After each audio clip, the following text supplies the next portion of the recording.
Muratcan aka, sizben biz қазір ekemiz mına көне Сайрам шаһарында отырмыз. Бұл енді атам заманнан бұл шаһарда сондай құт қонған, береке дарыған, кие қонған, сондай бір қайырлы мекен деп айтады. Мына пайғамбарымыз Мұхаммад алейхиссалам Миғраж сапарына шыққан кезінде бір мынандай бір қаладан дейді, Байдатул Мадинатун дейді, аппақ қала дейді, көрін дейді. Сол жерде мынандай үлкен ал бәйтерек шыққан, бұтақтардың бәрі жан-жаққа тарап, сосын гүл шығып, одан түйін шығып, одан ұрық шашып, бүкіл дүнияны осындай орман жайлап кетті дейді. Сонда сұрады дейді пайғамбарымыз: "Ей Жебірейіл, бұл не хикмет, бұл не ағаш?" деп. Бұл Сайрам шаһары, бұл жерден кейіннен осындай Алланың есімдерін 99 түрлі мақамға салып қиқылышып зікір айтатын неше түрлі дәруіштердің бұл мәканы отаны болады деп айтты дейді. Енді бұның айта берсе, қызылғы баяғыда Ыдырыс пайғамбар бар ғой, соның алғаш бір медресесі осында болған екен дейді. Сосын мына Хызыр бар емес пе, өлмейтін, мәңгі жүретін, соның шешесінің моласы осында болған екен дейді. Сондықтан бұл жерге арнайы Жебірейіл періште келіп өзі намаз оқыған дейді, оның табаны жерге тиген дейді. Сондықтан бұл мекен өте киелі болды дейді. Нұх пайғамбар топан судың кезінде ана кемен шөгеріп деп мына Қазығұрт тауына барды ғой, жерден 30-40 шақырым жерде. Сол кезде осы жердің үстін басып өтіп, мына баяғы Сайрам шаһарының үстінен өтіп баратырмыз. Бұл бір киелі мекен, Құдай қаласа әлі өзінің күшіне енер деп бір таңлайын тақылдатып кеткен екен дейді.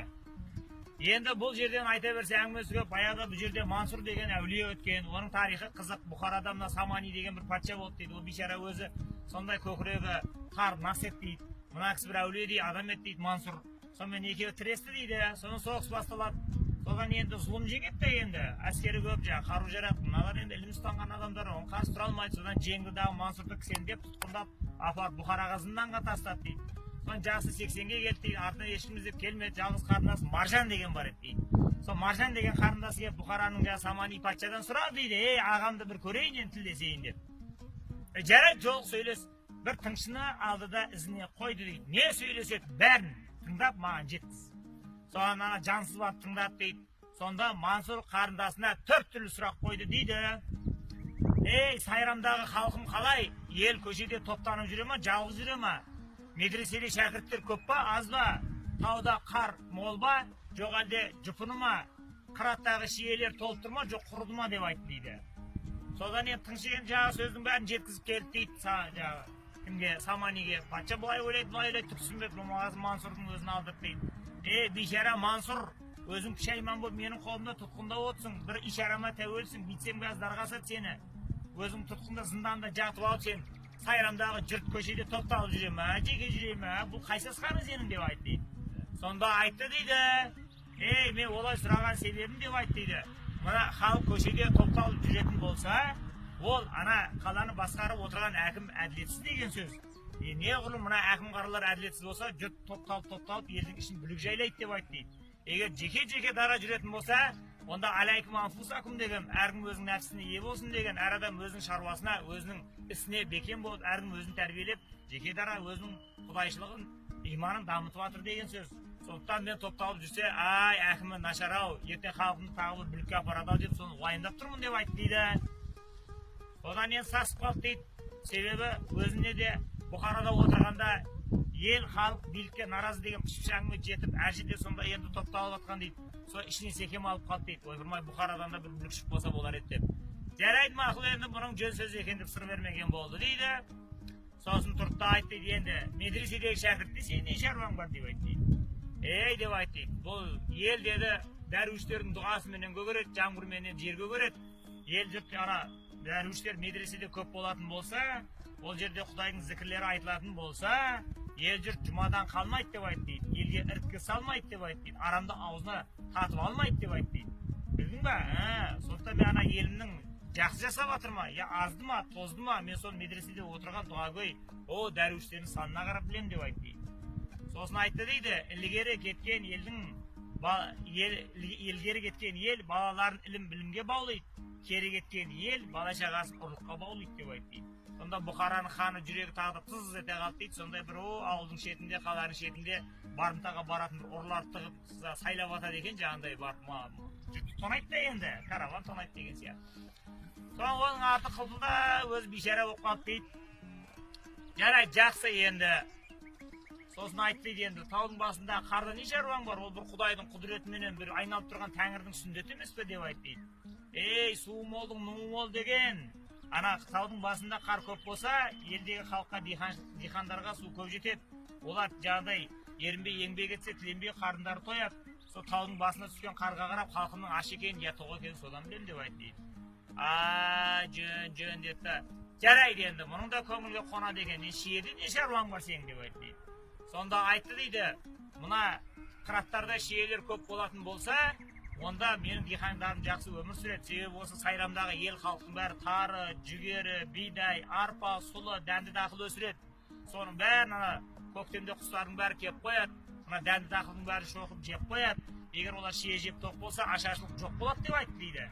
Әне сол анау шиенің көптігіне қарап, бұл жердегі халықтың берекесін, несібесін бәрі мен білем деп айтты. Енді осы соңғы сөзін айтқан кезінде дейді, Мансұрдың айтқан сөздері мына жердегі жаңағы Бұхардың патшасының көкірегінде қараңғылық пердесін жыртып жеріп бір көңіліне сәуле түсті дейді. Елжіреп, іші бауыр су болып, көзіне жас алып, ей, аманатты иесіне тапсыр деген, сен жұртыңның мына алғысын алған екенсің, мен қарғысына қалған екенмін деп айтты дейді. Енді аманатты иесіне тапсыр деген, мен білсем осы тақта сен отыруға лайықсың. Мына хандар киетін алтын келпек сен киім керексің деп тағы басына алтын келпекті кигізіп қойды дейді. Сонда жаңағы Сайрамның патшасы айтты дейді енді Мансұр. Ей, мен түгіл патша Ибрахим атқанның өзі тақты тепкен, оның қасында біз кімбіз?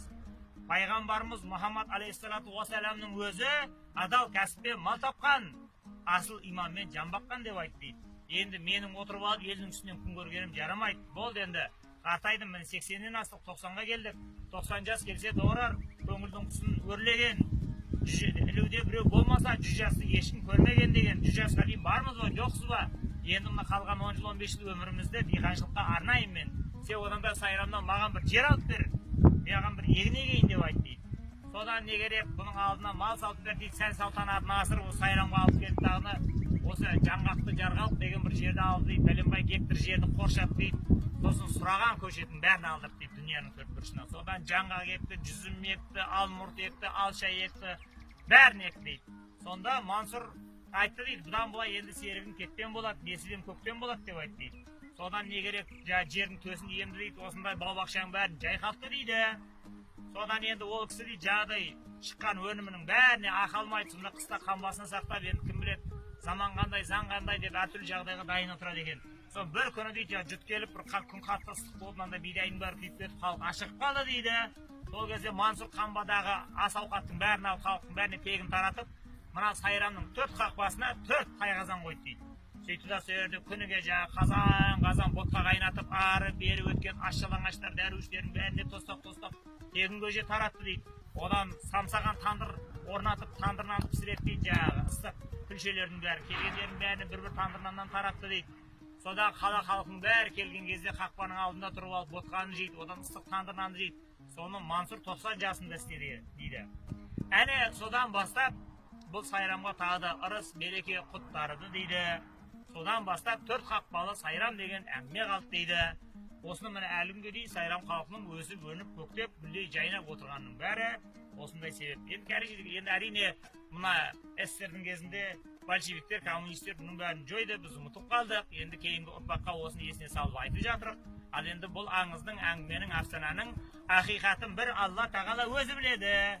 Бірақ енді кейінгі ұрпақ, мына алдыңғы ағалар бізге мәнді, мағыналы, сана сезімді оятатын, тарихи жадымыздыға бір сәуле салатын, есті әңгіме айтып қалдырмады деп бізге ренжімесін деп, осы Сайрамның төбесінде аз кем әңгіме шығарып отырмыз әні.